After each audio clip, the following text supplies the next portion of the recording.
자, 이제 오늘은 드디어 이제 달이 바뀌었어요. 달이 바뀌어가지고 그 일반 영어 영미문학 파트 문풀, 그 우리 전공 영어 영역별 문풀이 이제 3, 4월 진도는 다 끝났습니다. 그렇죠? 3, 4 진도 다 무사히 잘 마쳤고, 뭐 인강생 분들도 요새는 상당히 부지런해졌습니다. 과거 같으면은 인강으로 듣는 분들은 첨삭이 막 3주, 4주 늦게 원고 자체가 막 메일로 오기 시작하는 분들도 많았는데, 지금은 수강 신청을 어느 정도 늦게 한 분들까지도 포함해서 되게들 부지런하게 지금 막 첨삭도 받고 막 그런 분위기입니다. 하여튼 그래서 3, 4월 진도는 거의 다 성공적으로 직강은 다 끝났고 인강도 마무리가 나왔고요. 저희는 이제 공식적으로 이제 5, 6월 진도로 들어가게 되겠습니다. 그 영미문학 일반 영어 파트 영역별 문풀에 앞서서 아무래도 5, 6월 수업은 이게 첫 시간이에요. 그래서 한 10분 정도 간단히 오리엔테이션을 좀 해야 됩니다. 특히나 이제 인강으로 듣는 분들은 그 중에는 이제 첨삭을 처음 받아보는 분도 있어서 뭐 첨삭 관련 안내도 지금 좀 말을 해야 되고, 대략 이 수업의 그 성격, 뭐 난이도, 그리고 어떤 구성으로 이 수업이 계속 나아간다, 이런 것들을 첫 시간에 좀 알려드려야 합니다. 이제 5, 6월 문풀은 그 3, 4월에 이어서 영역별 문풀로 되어 있는데, 뭐 여러분 다 아시다시피 영어학이나 영규하고는 다르게 일반 영어 영미문학은 뭐 종합 모국어건 영역별 문풀이건 그닥 차이가 없습니다. 그리고 솔직히 말하면 인력 문학은 평소 공부건 시험용 모국 문풀 공부건 그 차이도 별로 없어요. 그냥 평소 하는 게 실전이고 실전처럼 해보는 게 곧 평소 연습인 뭐 그런 과목입니다. 자, 그 연장선상에서 생각을 해주시고, 그래서 이제 우리 강의는 지난 8개년간 서다평, 그렇죠? 서다평 문풀로 이 기출로 나왔던 8개년간의 인력 문학, 문항 그 유형에 딱 맞춤형으로 해서 평소 문풀 보고도 연습을 합니다. 그러니까 모든 이 문항은 지난 8개년 동안 나왔던, 그 중에서도 좀 비교적 자주 나왔던, 그렇죠? 드문드문이 아니라 비교적 자주 나왔던 문제 유형을 가지고 우리 5, 6월에도 변함없이 인력 문학은 문풀 연습을 하신다 생각하면 됩니다. 8개년간 대표할 수 있는 대표 기출 유형을 그대로 받아들여서 5, 6월에도 인력 문학은 문풀 연습을 합니다. 자, 그리고 이제 3, 4월에 비해서 이제 뭐가 달라지나, 오늘 시험지를 보시면 좀 아실 겁니다. 3, 4월은 아무래도 시즌 초반을 벗어나지 못한 시기이기 때문에 지문이 조금 짧은 감도 없지 않아 있었어요. 그런데 이제 5, 6월은 좀 3, 4에 비해서는 난이도를 좀 올려야 되죠. 아무래도 그걸 전혀 안 하면은 3, 4하고 5, 6의 그 수업에 아무런 차별성이 없습니다. 그렇죠? 그렇기 때문에 5, 6은 3, 4에 비해서는 좀 난이도를 올려서 잡는 그게 있는데, 대표적인 예가 오늘 여러분 지금 현재 촬영한 이 시간 직강생들은 다 와 계신데, 물론 어버이날이라 평소 나왔다가도 결석하신 직강생이 오늘은 좀 상대적으로 많긴 하지만은, 그래도 어쨌건 여기 문제를 보시면은 당장 시험지를 딱 보시면은 이 3, 4에 비해서는 딱 시각적으로 들어오는 느낌부터 지문 길이부터가 평균 매 지문마다 매 문항마다 한 단락씩은 좀 길어진 거 아닌가 싶은 그런 시각적 느낌부터 줄 겁니다. 예, 실제로 그렇게 됐습니다. 그래가지고 5, 6부터는 거의 실전에 출제되는 길이에 거의 딱 상응하는 그런 길이만큼 지문 길이를 늘렸다. 이것을 여러분한테 알려드리고, 어쩌면이 아니라 실제로 딴 과목도 그런 성향이 있지만 특히 인력 문학은 요 요소가 중요합니다. 지문 길이라는 거. 그러니까 해마다 보면은 1차 시험 끝나고 난 다음에 아쉬움을 토로하고 좀 불안해하시는 분들 대다수는 뭐 다른 과목이 아니에요. 영규는 당연히 아니고 심지어 영어학도 아닙니다.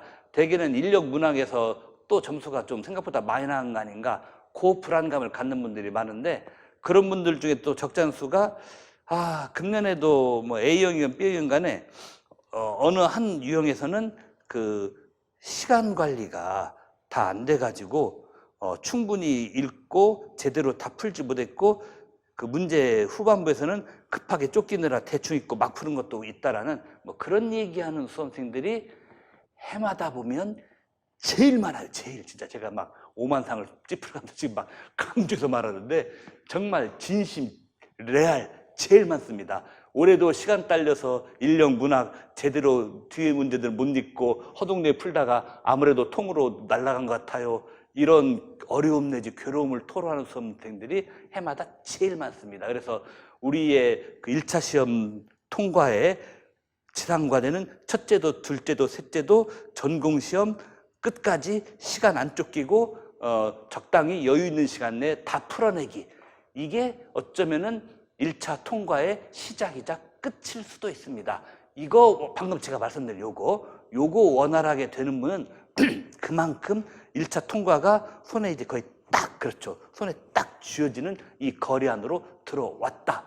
반면에 이게 좀 여전히 안 된다 싶은 분은 아직도 1차 합격과 나사이는 뭔가 한 걸음 정도는 거리가 좀 떨어져 있다, 이 생각하시면은 딱 맞고 이 분야를 제일 힘쓰셔야 됩니다. 그래서 아직 상반기가 다 안 간 기간인 이 5, 6월부터도 실전에 나오는 지문과 거의 동일하게 길이를 늘려서 연습하기 시작을 했어요. 오늘부터 이제. 그 이유는 바로 이겁니다. 긴 지문 시간 내에 허둥대지 않고 내가 제대로 컨트롤해가면서 다 풀기 연습. 이것은 90, 10일 모으고 가서야 그제서야 하면은 뭡니까?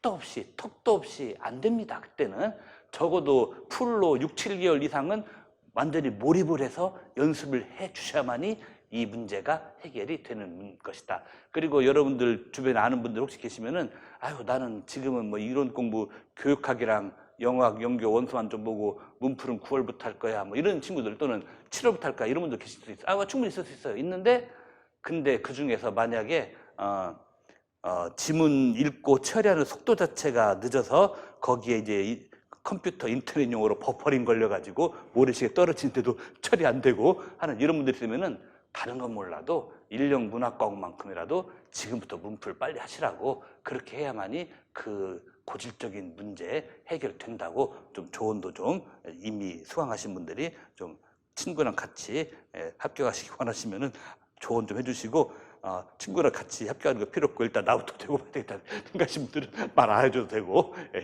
우리가 너무 좀 야박하게 하면 또 안 되겠죠. 이왕지사 같이 합격해서 같이 교사 생활하는 거 동반자, 동료, 친한 동료 안에서 얼마나 좋겠습니까? 이렇게 다들 착한 좀 합시다. 자, 그건 그렇고 하여튼 지문 길이를 좀 늘렸다. 3, 4에 비해서 이게. 그리고 이제 중간중간에 일부 지문은 3, 4에 비해서도 슬슬 실실 뭡니까? 어휘 수준도 오늘은 좀 이렇게 많이 안 높였지만 높여갈 그럴 계획이 있다. 이런 얘기입니다. 그리고 3, 4에서도 그런 게 좀 있었는데 5, 6에서도 그 최근 연도에 그 기출에 잘 나오는 경향을 다이렉트로 반영하려고 애쓴다. 이런 얘기인데 작년에 문학 파트에서 획기적인 대사건이 하나 있었죠.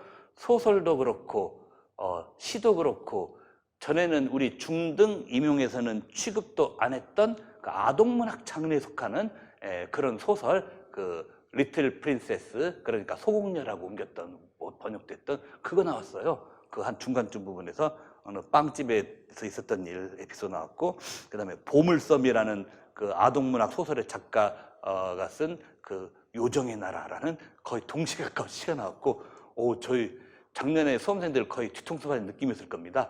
이거 무슨 중등 임용고사고 초등 아닌데, 그렇죠? 초등 아닌데 웬 갑자기 아동문학 레벨에 해당되는 시가 나오고 소설이 나와서 다 뻥 쳤을 텐데, 제 3, 4월 달 강의에서도 몇 번 말했습니다만은 지난 10여 년 동안에 우리나라 대학가에 있었던 변화 중에 하나가 대학교 영문과나 영교과 일부에조차도, 심지어는 영문과는 말할 것도 없고 영교과 일부에조차도 영미 아동문학이라고 하는 전공 과목이 새로 강의가 설치되기 시작했어요. 실제 지난 약 10년간의 우리나라 대학가에서 실제 일어난 변화입니다.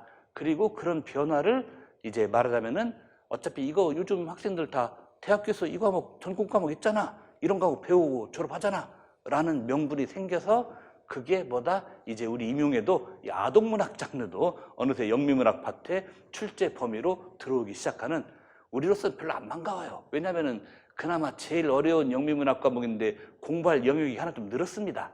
별로 안 반가운데 어쨌거나 그런 사건이 작년에 드디어 벌어지고야 말았습니다. 그래서 이제 지난 1, 2월도 그렇고 3, 4월도 그렇고 이제 모든 모고에서 수시로 틈만 나면은 시도 그렇고 소설도 그렇고 이 넓게 보면은 영미 아동문학 장르에 속한 지문을 제가 종종 인용해서 여러분들 연수시켜드리는 뭐 그런 일을 하도록 합니다. 실제로 오늘 나온 것도 그렇죠. 오늘 저 5번 문제 보시면은 이거 여러분 잘 하시는 겁니다. 이거 올해는 뭐 아카데미상에서 뭐 중국인 감독이 만든 노머드랜드가 그 뭡니까 작품상을 받고 그랬지만은 작년에는 우리 봉준호 감독 기생충이 아카데미 작품상 탔죠. 그러면서 이제 작년에 작품상은 못 탔지만은 의상상인가 뭔 상인가 해서 한 2개 정도 탄 작품이 있어요. 바로 리틀 위민, 작은 아씨들이라고. 그게 헐리우드 영화 중에 작년 아카데미상에서 상 2개가 탔는데 이거의 원작 소설이 되는 소설이 오늘 5번 문제로 지문이 발췌되었습니다. 우리 해설지에도 써 있습니다. 그 뭡니까 메이 얼컷 여사라는 분이 쓴 우리 해설지 그 5번 해설 파트에 보면 루이자 메이 얼컷이라고 하는 분이 쓴 19세기 작가입니다. 리틀 위민, 작은 아씨들이라는 소설에서 이것도 지난번 기출에 나온 소설처럼 더 리틀 프린세스, 소공녀처럼 넓게 보면은 영미 아동문학 범주에 속하는 그런 작품이에요. 근데 영미 아동문학 영역에서 작년에 찔러서 나왔어요. 그렇기 때문에 또 그런 게 있습니다.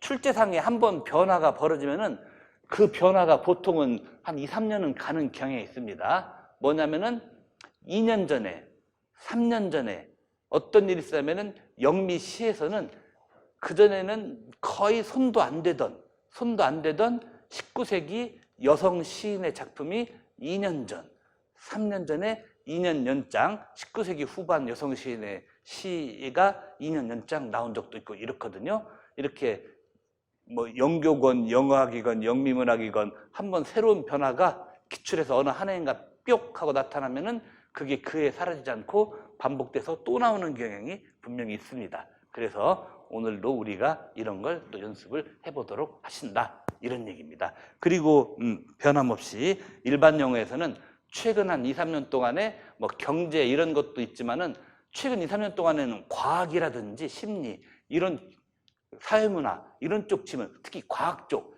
약간 이과스러운, 그렇죠? 약간 이과스러운 지문이 좀 강세를 많이 보여왔어요. 최근 한 2, 3년 동안에. 그래서 오늘 또 일반 영어 파트에 이제 말하면 무슨 모기가 어떻고 뭐 코비드19 백신이 어떻고 답은 이과스러운 지문을 오늘 또 좀 많이 넣습니다. 이런 식으로 해서 우리 5, 6월 강의부터는 좀 더 실전스러운 분위기로 다가가는 이제 금년 강의 중에서 인력문학 모고로서는 좀 더 실전스러운 분위기로 다가가는 첫 스타트를 오늘 5, 6월 강의에서 시작을 한다 이겁니다. 예, 뭐 사람들이 여러 경우 많이 씁니다. 작년에 아쉽게도 안 된 결과로 솔직히 뭐든지 좀 원하는 성공을 못 거두면은 아무래도 멘탈에 타격을 받는 건 어쩔 수 없어요. 그 사람이랑 똑같습니다. 그리고 남들은 뭐 힘내라, 기운내라, 뭐 훌훌 털고 빨리 다시 시작하자라고 말하지만 훌훌 털고 시작하자라는 말이 더 듣기 싫은 경우도 많고 그렇게 말할수록 이상하게 나는 더 안 되는 일도 많아요. 솔직히 그게 남들은 격려라고 말로 해주시는데 그럴수록 내 마음은 물 젖은 스포지처럼 더 무거워지는 그런 일도 많고 해서 안 되는데 근데 현실적으로 이제는 마음 무거운 상태에서 어정쩡하게 철푸덕 앉아있을 시간 자체가 없어요. 벌써 5월하고도 8일입니다. 내일 모레면 5월 10일입니다. 5월도 초순제라고 중순이고 의학 좀만 있으면 의학 좀만 있으면 본격 모구의 시즌인 여름도 얼마 안 남았어요. 진짜 올해도 상반기가 지금 거의 다가고 있는 이런 분위기입니다. 이제는 서로 내가 과거에 원치 않았던 결과 때문에 불쾌하고 짜증나고 열받아가지고 멘붕이 왔던 그 멘붕이 설사 힐링이 다 안 됐더라도 그 힐링 되기를 기다릴 시간도 없습니다. 이제부터는 팔 걷어붙이고 힐링이 다 안 됐더라도 무조건 뛰어들고 봐야 되는 이제 그런 시즌이다. 이건 여러분들 뭐 제가 괜히 뭐 겁주거나 일부러 인위적인 푸시하려고 하는 게 아니라 이게 현실이에요. 현실. 날짜를 보시면 압니다. 5월 8일 이 시간. 이게 현실입니다. 현실. 그렇기 때문에 지금은 과거에 원치 않은 짜증스러운 결과로 인한 멘붕을 탓할 수만도 없고 그게 그 심리적인 팩터가 아직 다 극복 안 됐더라도 일단 공부, 이런 모고 특히 일형문학 파트는 모고 풀이 바로 착수라는 이 실전에 지금은 심지어는 내 마음 상태가 어떻든 간에 무조건 나서고 봐야 되는 아주 객관적인 시점에 우리는 이미 안으로 쏙 들어와 있다. 이 말씀 드리고 싶습니다. 자, 그리고 이제 방금 전에는 이제 이번 강의 특징, 뭐 문장 길이라든지 난이도에 있어서 3, 4보다 약간 상향 조정했다. 그래서 실전스러운 느낌을 거의 다 주겠다. 그리고 최근에 이제 영미문학 파트에 출제 영역 넓어진 거, 그거 반영하고 있다. 그거. 그리고 요즘엔 이제 해마다 시, 소설, 희곡, 시, 소설, 희곡 3대 장르 다 나오죠. 그래서 매회 모의고사마다 역시 우리는 시, 소설, 희곡 다 나옵니다. 그리고 또 뭐라고 했죠? 그리고 이제 방금 제가 말했던 객관적으로 지금 뭐뭐 해야 될 때다라는 이 시기적 중요성. 하여튼 이번 강의와 관련돼서 인트로덕터리한 얘기는 거의 다 했습니다. 그리고 이제 이 강의를 이제 직강을 이렇게 들으시면은 첨삭이 매주 학원에서 문제 풀고 제출하시면은 제가 다음 주 학원 올 때 갖다 드리고 이런 방식으로 다 처리됩니다. 근데 이제 인강으로 들으신 분들 위해서 이제 하나만 안내를 하면은, 예, 인강으로 듣는 분들 위해서 하나만 안내를 하면은, 인강으로 듣는 분들은 이메일로 첨삭 파일을 보내도록 하세요. 매주 제가 답안지 파일을 첨부해서 디스플 자료를 올려드리고 있는데, 그거 뭐 답안지 파일 출력해서 손으로 써서 뭐 PDF나 사진 파일로 보내셔도 되고요. 아니면 MS 워드나 아래 한글 어느 수단이고 상관없다 보내시면 됩니다. 그래서 요 이메일 주소로 보내시는데, 보내시는 기간은 그렇습니다. 인강생들은 직강생들과는 달리 각각 수강 신청한 날짜가 좀 달라요. 직강생들은 개강하면은 최초에 1주나 2주, 늦어도 3주 이내, 그렇죠? 최초 1, 2주 이내에 대부분 등록하시고, 늦어도 드물게는 한 달 지나고 오신 분도 있지만은 보통은 1, 2, 3주 이내에 등록을 하시는데, 인강생들은 막 심지어는 강의가 절반 이상 진행된 다음에도 등록도 하고 그렇지 않습니까? 그런데 인강생들은 그런 첨삭 날짜 조정을 어떻게 하느냐? 인강생들은 각자 자기가 수강을 시작한 날이 있잖아요. 각자 수강을 시작한 날로부터 일주일 단위로 한 회차씩 첨삭 파일을 보내시면 됩니다. 각자 수강 시작한 날부터 해서 일주일 텀으로 한 회차씩 답안을 보내시면, 자기 수강 시작한 날짜를 기준으로 삼아서, 그러면 제가 답안을 접수해가지고 최근에는 이것을 제가 이 답안을 받으면, 옛날에는 일주일 안에 회신했는데 요새는 좀 땡겨가지고 한 3일이나 4일 만에 다 회신을 해드리고 있으니까 그렇게 해서 회신을 받아보시면 된다 하시면 되겠고, 인강생들 답안지 보내실 메일 주소는 바로 요 주소로 보내시면은 첨삭을 진행해서 제가 보내드립니다. 자, 이리하여 5, 6월 인력문학 문풀 강의 인트로덕션, 오리엔테이션 다 끝났고, 이제 이번 시간에는 1, 2, 3번 기입형 문제, 여기 희곡 포함 기입형 문제 이제 풀어보도록 좀 하겠습니다. 1번 보시면은 희곡입니다. 그 월 소잉카라고 하는 그 작가가 쓴 현대 희곡 중에 Death and the King's Horseman이라고 하는, 그렇게 많이 알려져 있지 않은 희곡이긴 한데, 그래도 유명한 출판사들의 그 희곡 앤솔로지, 희곡 선집 같은 책에는 종종 실리는, 우리나라에만 많이 안 알렸다 뿐이지 그 영미권 가면은 제법 지명도가 있는 그런 작품입니다. 그리고 이건 기입형으로 되어 있습니다. 희곡이건 소설이건 그 시건 간에 영미문학은 해마다 3장르 다 나옵니다. 어떨 때는 소설이 2집은 나올 때도 있어요. 소설 같은 경우는.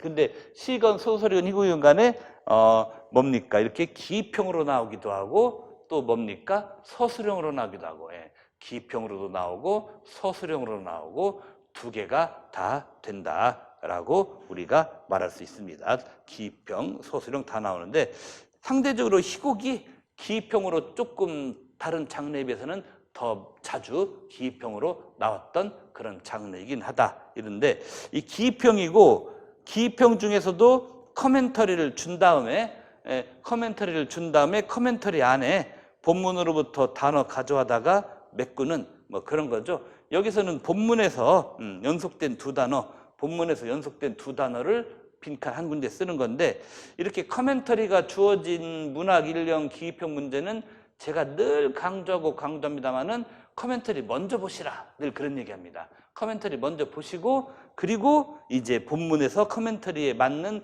부분을 빨리 스캐닝으로 불필요한 데 건너뛰고 빨리 훑어서 답되는 부분만 찾아라 이런 얘기죠. 여기 이제 커멘터리 뭐라 돼 있나 봤더니 위 그 글에 보면은 아무사라고 하는 등장인물이 나옵니다. 3명 나오죠.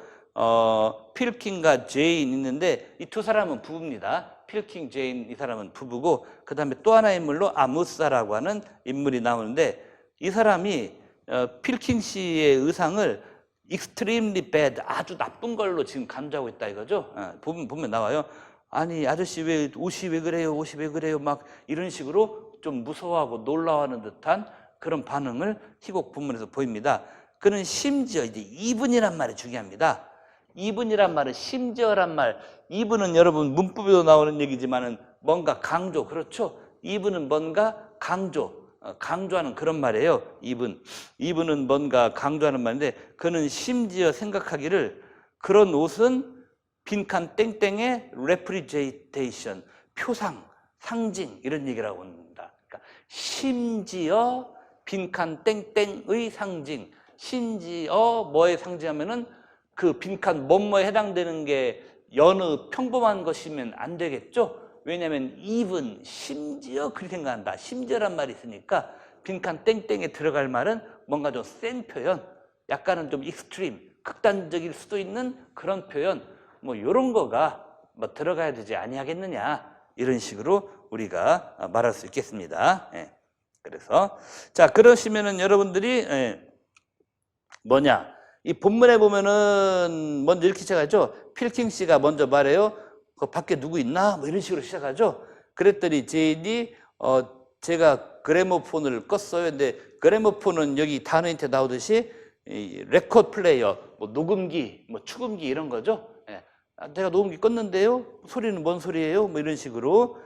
그랬더니 이제 필킹 씨가 베란다 쪽으로 다가며 뭔가 fall over, 툭 떨어지는 소리 들린 것 같은데 이런 식으로 했다가 아니 이게 누구야 너 아무사 아니야 뭐 이런 식으로 얘기했죠. 그냥 가볍게 놓고만 하면 되지 뭘 그렇게 물건을 내박치고 떨고 난리야 뭐 이런 식으로 얘기를 합니다. 그랬더니 아무사가 스태머드, 말을 더듬는 거죠. 배들리, 심하게 말을 더듬습니다. 스태머스 배들리에서는 배들리가 심하게란 뜻이죠. 그러니까 있잖아요. 뭐 이런 식으로 막 놀래가지고 턱이 얼어서 그러니까 이렇게 놀래서 막 턱이 얼어가지고 막 말을 심하게 더듬는. 그리고 쉐이키 핑거, 덜덜덜 떨리는 손으로 뭡니까 옷을 가리킨다. 필킹 나으려면서 그랬더니 필킹 씨가 대체 뭔 일이야 했더니 또 이제 그 다음에는 뭡니까 제인, 이 아내인 제인이 이멀징 나타나면서 여보 대체 누구 한 거예요 하다가 아무 싸웠군요 했더니 필킹 씨가 그래 아무 싸웠어. 아주 이상하게 행동하는 이 친구 했더니 그 뭡니까 이번에는 아무사가 어텐션, 시선이 어디로 트랜스퍼 옮겨가느냐 필킹 부인에게, 그러니까 제인이 바로 미시즈 필킹입니다. 미시즈 필킹이 바로 제인이에요. 제인에게로 시선을 바꿉니다. 마담하고 유투, 아니 아줌마도 뭐 이런 식으로. 그러니까 아까 그 필킹 씨 보고 막 놀라면서 필킹 씨 보고 놀라면서 이제 말하면은 아니 옷이 왜 그래요라고 말했던 이 아무사가 옷을 가리키면서 아니 필킹 씨 그 옷이 왜 그래요라고 옷을 가리키면서 막 놀랬던 이 사람이 이번에는 그 제인 여사를 보고 아니 아줌마도 역시 그래요 뭐 이런 식으로 말한다 이런 얘기입니다. 그랬더니 필킹 씨가 아니 이 친구 대체 뭔 일이야 했더니 제인이 말하죠. Your costume, darling, were our fancy dress. 당신 그 코스튬, 의상 말하는 거잖아요. 뭐 우리 팬시 화려한 드레스 말이에요. 했더니 이거구만. 뭐 이런 식으로 얘기했죠. 그랬더니 이제 그 쭉 밑으로 내려가면 다시 아무사가 한 말이 또 나옵니다. 그 이제 미스터 필킹 씨, I beg you, sir. 감히 묻겠는데요. 제가 죄송합니다만은 대체 그 옷 갖고 뭐 하는 겁니까? 그 다음에 여기 나오죠. 이게 belongs to dead cult에 속한 거 아닙니까? human being을 위한 게 아니라 이게 바로 이제 말하면 even 심지어는 뭐뭐의 representation, 뭐뭐의 표상이다. 심지어는 뭐뭐의 표상이라 생각한다라는 좀 이 센 부분에 해당되는 말이 이 부분이죠. 한마디로 아니 그것은 그 데드 컬트 그쪽에서나 입는 옷이고 우리 보통 사람들이 입는 옷은 아닌데 왜 그런 거 입어요? 뭐 이런 거잖아요. 이 데드 컬트가 뭐냐면은요. 여러분들이 뭐 그냥 영어 사전이나 아니면은 구글에서 지식 검색을 해봐도 하는데 죽은 사람에 대한 숭배라는 말도 있습니다. 이 데드 컬트를 조금만 면밀히 살펴보시면은 죽은 사람 숭배, 사체 숭배 이런 말도 있어요. 좀 끔찍한 거죠. 그러니까 한마디로 그런 거 하는 좀 사이비, 그렇죠? 약간 사이비한 종교 집단, 사이비한 광시들 집단 그런 데서는 하는 건데 그런 쪽에서는 하는 입는 옷을 입고 있으니까 대체 아저씨 웬일이에요? 라고 놀라는 바로 이제 그런 대목이 여기 나온 거다. 그렇게 보시면은 별로 이렇게 어려움이 없습니다. 그래서 심지어는 뭐뭐의 표상, 데드 컬트, 뭐 죽은 자의 숭배, 뭐 이런 거 끔찍하죠. 세상은 넓고 참 별하별 그렇습니다. 별하별, 별별, 해괴, 희귀한 그런 피플들은 세상에 많이 존재하신다. 이런 식의 얘기를 우리가 할 수가 있겠습니다. 자, 이제 그 다음에 보시면은 이제 2번으로 가봅시다. 2번은 여러분도 알다시피 약 한 달여 전부터 모기가 다시 나타났습니다. 지난 4월인가부터. 그렇죠? 지난 4월인가 언제부턴가 요새 희한해요. 몇 년간 보면은 8월, 7월 한여름 제일 더울 때는 모기가 별로 없어요. 근데 봄에 모기 있다가 여름에 이 아들이 사라졌다가 9월, 10월부터 11월, 12월 초겨울까지 모기가 또 극성을 부려요. 그런 해석이 있더라고요. 모기가 생존력이 높아져서 가을, 겨울까지 나타난다고. 그러다 12, 1, 2, 3 이 정도 다시 사라졌다가 또 나와요, 요새 모기가. 와, 미치겠다, 진짜. 그런데 이제 흔히 모기 하면은 홈매트, 전자모기향 켜놓고 아니면 모기 지난 다음에 예쁘게 칙 아니면 테니스채 같은 걸로 탁 전자모기채로 딱 때려서 잡고 막 여러 가지 있는데 근데 이제 그런 거 갖고 별거 없다 이거예요. 잘 안 된다, 모기 퇴치가. 2번 질문은 뭐냐면 일종의 광고문입니다, 여러분. 이건 일종의 광고문인데 2번은 뭐냐? 그냥 보이는 모기만 차단하고 통제해봤자 그거 모기 안 없어진다. 모기는 이 라바, 이 유충, 애벌레 상태로 어디에 몽땅 서식하냐면은 물 고여있는 곳에 모기가 어마무시하게, 그렇죠? 물이 뽀글뽀글 바글바글 되는 곳에 모기가 어마무시하게 서식하고 계신다. 이런 얘기입니다. 그래서 물 있는 곳에 아직 눈에 띄게 깨어나지 않는 모기 알들, 모기 유충들, 얘네들부터 그 발본 세곤을 해버려야 모기를 퇴치할 수 있는 것이지, 눈에 보이는 모기들 스프레이 F킬러 같은 거 찍 뿌려봤자 그때뿐이다 라고 하는 이런 전제에서 출발합니다. 그래서 이것은 서밋 케미컬이라고 하는 회사에서 말하자면은 뭡니까? 매우 획기적인 그 모기약 제품을 내놨는데 한마디로 그 뭡니까? 그 무슨 덩크라고 모스키토 덩크라고 하는 모기약과 모스키토 비트라고 하는 모기약 이것들에 대한 일종의 소개 글이라고 말할 수가 좀 있겠습니다. 그러면서 얘네들은 그 모기 유충들 라바 모기 유충들을 이제 그 처치하는데 다 쓰여지는 것이다라고 이렇게 얘기를 합니다. 그러면서 이 글 전체를 통해서 매우 많이 나오는 단어 그리고 오늘 저 빈칸에 답이 되는 단어 전체를 통해서 서너 번 이상 반복, 그렇죠? 모기란 단어 못지않게 한 4번인가 반복돼 나오면서 엄청 반복되는 단어가 뭐냐? 오늘 빈칸 2번 빈칸의 답인 워터 물이란 단어입니다.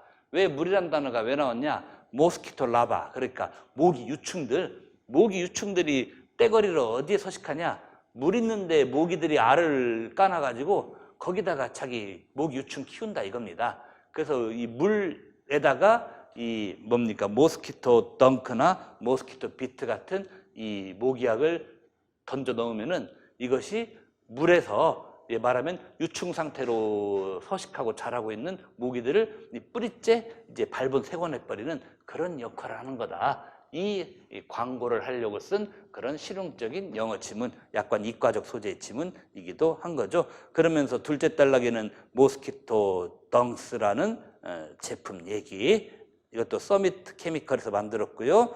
그 다음 그래서 비스켓 같이 생겼는데 이것을 이제 물 있는데 그 둘째 단락 넷째 줄 보세요. 둘째 단락 넷째 줄 보시면은 이런 모스키토 덩스라고 하는 모기약을 둘째 단락 셋째 줄 보면은 얘네들 생긴 건 비스킷 라이크 오브젝트, 평소 우리가 먹는 동그란 비스킷 같이 생긴 그 물체입니다. 이것을 둘째 단락 넷째 줄에서 thrown into standing water다.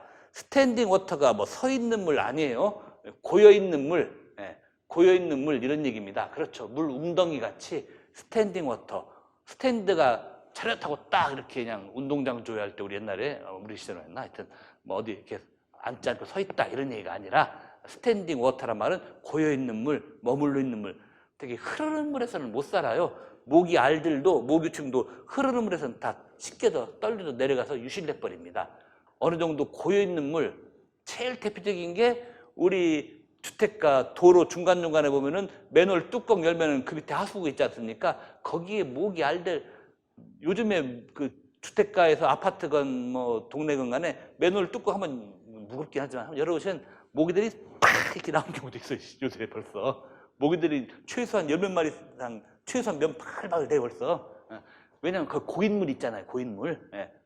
좀 썩으면서도 고인 물이 늘 이렇게 그 밑에 어느 정도 차 있잖아요. 거기에 이제 말하는 모기들이 알을 엄청 낳고 걔네들이 깨어나서 어떻게 틈비집고 빠져나서 각 집으로 막 쳐들어가고 막 이러는 것입니다. 이게 이 스탠딩 워터 고인 물에 이제 말하면 이걸 던져라. 그러면은 다섯 번째 줄 둘째 달 다섯 번째 줄은 그 덩스 그 이 모스키토 덩크라고 하는 요 제품이 거기서 오버타임 시간 지나면 디졸브 녹는다. 그리고 그것이 it does 그렇게 녹을 때 it does는 녹는다란 말입니다. 둘째 달락 여섯째 줄에서 그것은 릴리스 방출한다. 뭐를 케미컬 화학물질을 뭔 화학물질 컨트롤 모스키토 라비 라비는 라바의 복수형이죠. 모기 그 유충들 그 개체수를 통제하는 그런 물질을 뿜어낸다 이런 얘기입니다. 모기 유충을 통제한다는 말은 뭐예요? 사실은 그 죽이 없애는 겁니다. 이게. 그리고 모기 유충 한 마리가 그 모스키토 덩크 약 빨아먹으면은 그놈이 돌아다니다가 다른 놈에게 그 약성분 옮기고 이렇게 해가지고 모기 유충들을 아예 모기가 완전히 커서 잉거리고 막 날아다니기 전에 고인물에 있는 이 모기 유충들을 유충 단계부터 다 통제시켜버린다 이런 얘기죠. 그 다음에 셋째 단락에는 이번에는 모스키토 덩크 말고 모스키토 비트라고 하는 그런 모기약이 나오는데 비슷합니다. 비슷한데 뭐다? 얘네들은 좀 더 셋째 단락 셋째 줄에 more immediately 좀 더 직접적으로라는 말이 뭐냐? 셋째 단락 넷째 줄 이렇게 나오죠. more rapid control. 그렇죠. 좀 더 급속하게 컨트롤한다. 한마디로 모기 유충들을 좀 더 급속하게 다 죽여버린다. 이게 한마디로 더 강력한 모기 살충제라 이거죠. 모스키토 비트다. 이런 식으로 나옵니다.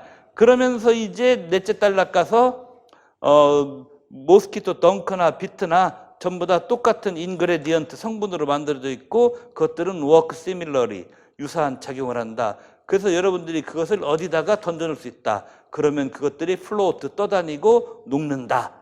그리고 이 중에서 덩크 이쪽 제품은 천천히 녹지만은 그 비트 제품은 더 빨리 녹는다. 이렇게 나오죠. 그러니까 빈칸 다음에 이 모기약들이 떠다니고 녹고 이런 말 나오죠. 그럼 이 모기약 제품들이 떠다니고 녹고 요거가 가능한 곳이 되려면은 뭐다? 이 빈칸은 워터, 물이 돼야 되겠다. 이런 식의 그닥 어렵지 않은 추론이 충분히 가능할 거라고 생각을 합니다. 그래서 답이 워터가 된다. 워터가 이런 얘기예요.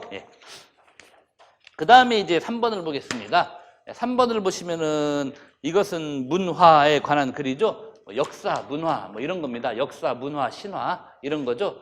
몇 년 전에 이제 한 6, 7년 전에 인문학 붐이 불었어요. 우리나라에. 그렇죠? 우리는 인문학 붐이 불어서 뭐 케이블 TV에 말 잘하는 강사들 막 섭외해가지고 무슨 인문학 무슨 강의, 인문학 무슨 강의 이런 게 케이블 TV에 수십 편이 깔렸습니다. 수십 편이 깔리고 요새는 이제 유튜브 보시면은 인문계통 강좌 유튜버들이 수백 명이에요. 지금 대한민국에. 역사 쪽은 특히 많습니다. 왜냐하면 다른 거 없어요. 역사는 얘기거리, 스토리텔링 재밌게 해주는 얘기거리가 무궁무진하잖아요. 상대적으로 뭐 철학, 논리 쪽은 재미없으니까 별로 인기 없고, 역사 쪽 유튜버들은 막 수백 명 같아요.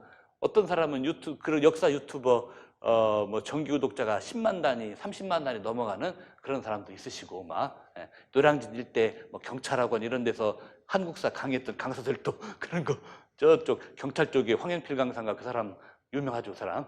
또 그 자기 유튜브 채널 뭐 30만인가 몇십만인가 꽤나 많더만요. 저도 뭐 작년에 재작년에 저기 경찰 무슨 학원, 그냥 뭐 황영필 교수가 막 경찰 학원 쪽에서 아마 공무원인가 역사 한국사 강의하시는 분인데 뭐 말 재밌게 뭐 들을 만하게 잘하시더라고요. 그래서 나 몇 번 들어온 적 있는데 뭐 그 사람뿐만 아니라 뭐 무슨 뭐 연구소 연구원들 어디 박사 출신들 할 거 없이 역사 유튜버들이 제일 많아요. 그런데 역사 유튜버 중에서도 은근히 일단은 아무래도 역시 우리나라는 국뽕, 솔직히 말하면 국뽕이라는 걸 무시할 수 없는 나라이기 때문에 압도적으로 한국사 유튜버들이 많은데, 은근히 또 잘 나가는, 잘 팔리는 소재가 뭐냐? 이 그리스 로마 신화 쪽, 유럽 신화 전설 쪽, 이쪽 그 얘기 많이 하는 유튜버들도 상당히 잘 나갑니다. 독자 수 9만 명, 10몇만 명 이렇게 거느리고, 뭐 요새 유튜버에서 유료 회원, 가입 회원이라고 해서 유료 회원도 모집하고 막 그러더라고요. 근데 그런 연장선상에 있는 지문이에요. 아까도 얘기했지만은 역시 뭡니까? 이 한국사가 역시 제일 잘 나가고, 그 다음에 그리스 로마 신화는 역시 무궁무진한 스토리텔링의 보물단지 같은 거예요. 완전히 보물섬이에요. 보물섬.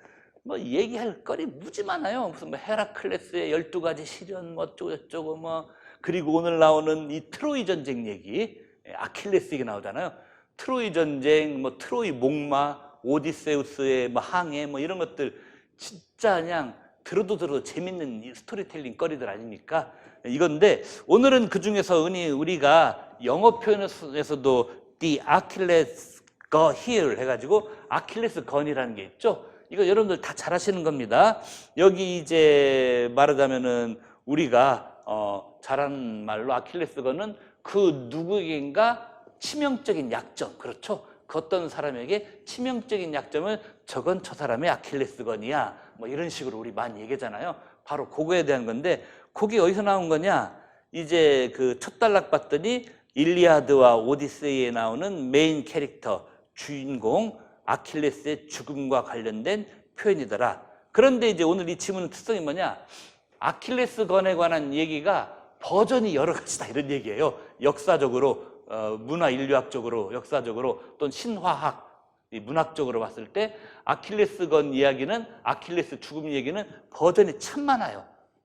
일리아드 오디세이에 수록된, 참고로 말하면 일리아드에는 아킬레스 죽는 얘기가 안 나옵니다. 어떤 사람은 옛날에 이 서양 고전문학 가르치는 교수가 레포트를 내렸답니다. 일리아드를 어디까지 읽고 감상문 써라 했더니 어느 학생이 일리아드를 읽고 나서 참 아킬레스가 너무나 비극적으로 그러나 영웅적으로 죽어가는 모습에 감명을 받았다라고 레포트 썼대요. 그러니까 안 읽은 거예요. 일리아드는 끝날 때까지도 아킬레스가 안 죽어요. 그리고 어디 죽느냐? 일리아드의 후속편인 오디세이 전반부에서 죽어요, 아킬레스. 그런데 안 읽은 티를 낸 거예요. 일리아드 있고 아킬레스의 죽음에 너무 영웅적이고 아름다워서 가슴이 뭉클했다, 가슴 뭉클한 일 전혀 없습니다. 일리아드에서 아킬레스 안 죽어요. 그렇게 뻥치다가 교수한테 걸린 학생도 있었다고. 안 읽고, 이건 그러니까 말하면 그 옛날 브래드 피트인가 누군가 나온 영화, 트로이란 영화 보고, 브래드 피트 맞나요? 또 나온 그 트로이란 영화 보고 레포트 쓴 거지.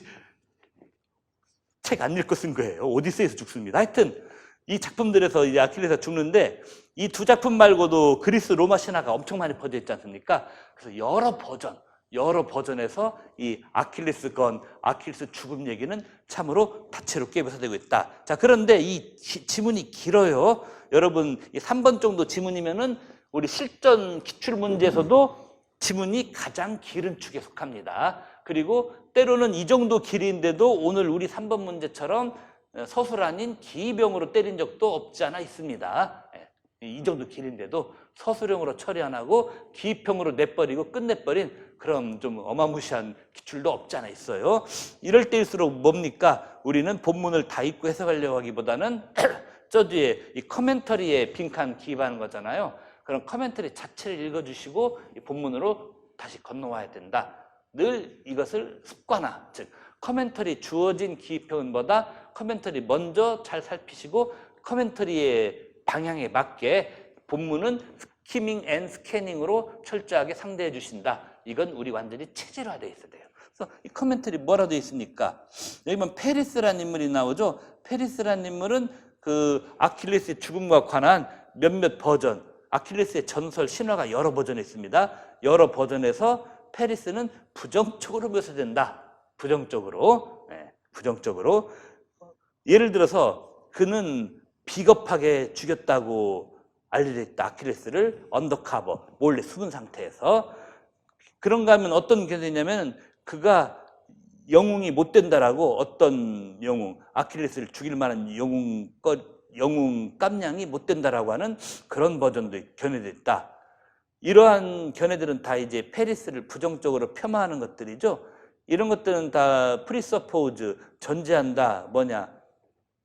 결국 페리스라는 이 인물이 ultimately deficient, 궁극적으로는 deficient in 뭐뭐, 빈칸 뭐뭐가 부족한 인물이라고. 왜 이렇게 일리아드의 주인공인 그 트로이 전쟁의 주인공인 아킬레스 식이나 죽인 인물이 페리스인데 왜 이 사람은 이렇게까지도 폄하될 건가? 라고 했을 때 빈칸 땡땡 요거가 없는 인물이라, 빈칸 요거가 없는 인물이기 때문에 이제 얘는 또 카워드, 겁쟁이, 비겁자이기 때문에 이렇게 폄하당한 건다. 그래서 페리스는 대체 뭐가 부족했기 때문에 이렇게 아킬레스를 죽인 당사자로 알려졌으면서도 폄하를 당하는 걸까? 본문에서 빨리 스키밍 앤 스캐닝을 해봐야 되는데 여기서 보시면은 그 쭉 첫째 단락은 지나갔고요. 둘째 단락, 셋째 단락 보다가 그 셋째 단락에 밑에서 다섯 번째 줄을 보세요. 셋째 단락에 밑에 다섯 번째 보면 of Troy and was hit with poisoned arrow. 그렇죠. 독화살에 아킬레스가 맞아가지고 이게 죽게 된 거죠. 근데 all of these versions, 여태까지 둘째 단락, 셋째 단락에 걸쳐서 소개된 이 모든 버전들은 뭐다? deny, 부정한다. 부정한다는 것은 뭐뭐 따위는 없다라는 거죠. 누구에게? 페리스에게 있어서 any sort of valor를 부정한다. 이 소리는 뭔 말입니까? 페리스에게는 그 어떠한 종류의 밸러도 없다라고 하는 겁니다. 왜냐? 여기는 흔한 관념이 있다. 어떤 관념? 페리스는 카워드, 비겁자다. 그리고 자기 형제인 헥토르 같은 그런 부류의 사람이 아니다. 이런 얘기입니다. 그리고 아킬레스는 전쟁터에서 불패의 존재로 있는 사람이다. 그러니까 페리스의 형제인 헥토르는 용감했고 아킬레스도 지지 않는 존재였지만 뭐다? 페리스는 카월드, 비겁자였다. 그리고 그 앞에 뭡니까? deny any sort of valor. 이게 중요한 거죠. 이 밸러가 뭐냐? 용감무쌍한 거예요. 용감무쌍. 용감무쌍한 거. 이게 없다라는 겁니다. 뭐 어떻게 뭐 군인이라고 뭐 왕족이라고 하면서 저렇게 얍실하고 저렇게 비겁한 놈이 무슨 일리아드의 주인공인 아킬레스 식이나 저놈이 어떻게 죽인단 말이냐? 아유, 좀 뭔가 뻥카가 좀 심한 것 같아. 이런 식으로 페리스는 좀 폄하를 당할 수밖에 없는데, 왜냐? deny any sort of valor. 이 부분이 핵심입니다. 그 어떤 종류의 용감 무쌍함도 없는데 얘가 뭘 어쩐다고? 뭐 이런 식으로 한마디로 딱 아웃당하는 이런 거다. 그래서 정답이 밸러, 용감 무쌍함. 이것이 정답으로 들어가겠습니다. 예. 뭐 일리아드에 하면 그거죠. 뭐냐면은 그 트로이 전쟁 한참 하다가 이 아킬레스가 그리스의 최고의 장수입니다. 그리스군 사령관은 아가멤논이고 아킬레스는 그리스군 최고의 장수인데 원래 이 아킬레스는 그 어떤 공을 세웠냐면은 트로이의 최고의 장수인 헥토르를 1대1로 붙어가지고 쉽게 죽여버려요. 그리고 트로이의 선봉자 헥토르의 시신을 그 마차에 끌고 다니면서 욕을 보입니다. 그러다가 이제 보다 못해서 참다 못해서 헥토르의 아버지가 그 노인 양반이 죽을 각오를 하고 아킬레스를 찾아와서 무릎 꿇고 빌죠. 제발 우리 아들로 시체라도 가져가서 장례로 치르게 해달라고. 그걸 보고 이제 아킬레스가 마음이 약해져서 나도 이 다음에 이 헥토르처럼 죽으면은 장례를 치를 텐데 마치 내가 헥토르한테 한 이런 짓처럼 이 다음에 나도 내 시체를 누가 질질 끌고 다니면서 장례를 못 치르면은 그럼 우리 엄마는 그걸 보고 얼마나 슬퍼할까? 갑자기 그 생각을 해버려요, 아킬레스가. 그래서 이 아킬레스한테 맞아 죽은 자기 아들 헥토르의 시체를 달라고 찾아오신 헥토르 아버지 노인장의 말을 듣고 헥토르 시체를 넘겨줘요. 그러고 이제 일리아드가 끝나죠. 그러다가 좀 지나서 이제 말하자면은 아킬레스가 트로이군하고 무슨 누군가의 결혼 이야기, 전쟁인데도 결혼 얘기가 나옵니다. 결혼 이야기를 상의하러 무장을 안 하고 칼을 안 가지고 갑옷도 제대로 안 입고 하여튼 전쟁 와중인데도 결혼 문제를 상의하러 트로이군 진영 쪽에 왔는데 그때 이 얍실하고 비겁한 페리스가 몰래 숨어서 독화살을 쏴가지고 아킬레스 건을 맞춰버려서 죽여버립니다. 아킬레스를. 얍실하죠. 전쟁에 관한 말을 하러 온 것도 아니고 아무리 전쟁 중이라도 결혼 문제를 가지고 트로이랑 내고 협상하러 왔는데 무장도 안 하고 왔는데 그걸 이 페리스가 몰래 숨어서 독화살을 쏴서 아킬레스 걸 맞춰 죽여버려요.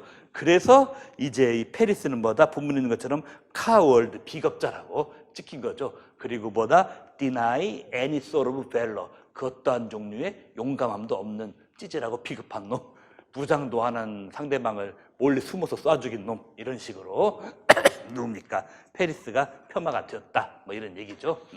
하여튼 지금은 시간이 없겠지만 여러분들 나중에 임용 합격하시고 시간 되시면은 뭐 여러분이 그리스어로 된 걸 읽을 수 없으니까 한번 한글로 된 번역본이라도 한번 일리아드 오디세이 한번 완독을 해보세요. 참 재밌습니다.